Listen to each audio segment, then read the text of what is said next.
अपहरण झालेल्या जळगावच्या पोलीस कर्मचाऱ्याची अखेर सुटका करण्यात आली. मध्य प्रदेश सीमेवर उमरटी गावातून पोलिसाची सुटका करण्यात आली. तर आरोपीला ताब्यात घेण्यासाठी गेले असता या पोलिसाचं अपहरण करण्यात आलं होतं.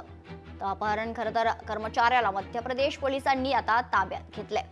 जळगाव जिल्ह्यातील तालुक्यातल्या खरं तर महाराष्ट्र मध्य प्रदेश सीमेवर उमरटी गावातून अपहरण केलेल्या पोलीस कर्मचाऱ्याला मध्य प्रदेश पोलिसांनी आता ताब्यात घेतलंय.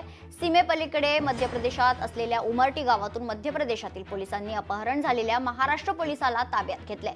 मध्य प्रदेश पोलिसांकडून अपहरण झालेल्या पोलीस कर्मचाऱ्याला महाराष्ट्र पोलिसांच्या स्वाधीन करण्यात येईल.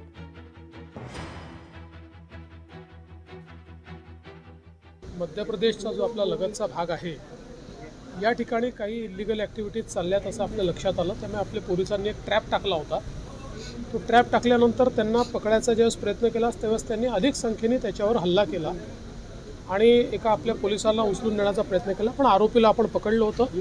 मध्य प्रदेश पोलिसांच्या मदतीने आपण पोलिसही आपला सोडवलेला आहे आणि आपण मध्य प्रदेश पोलिसांना हे सांगितलेलं आहे की अशा प्रकारे इलिगल ॲक्टिव्हिटी तुमच्याकडे होत आहेत आणि त्याचा परिणाम आमच्यावरही शेवटी ते जे काही शस्त्रबिस्त्र बनतात ते आपल्याकडे देखील येतात. त्यामुळे त्या संदर्भात कोऑर्डिनेशन करण्याचा प्रयत्न चालला.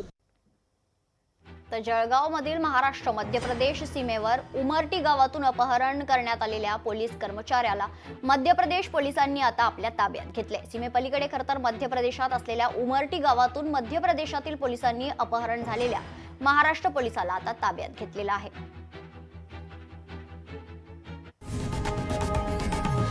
लोकशाही मराठी ऐका, पहा, जागरूक रहा.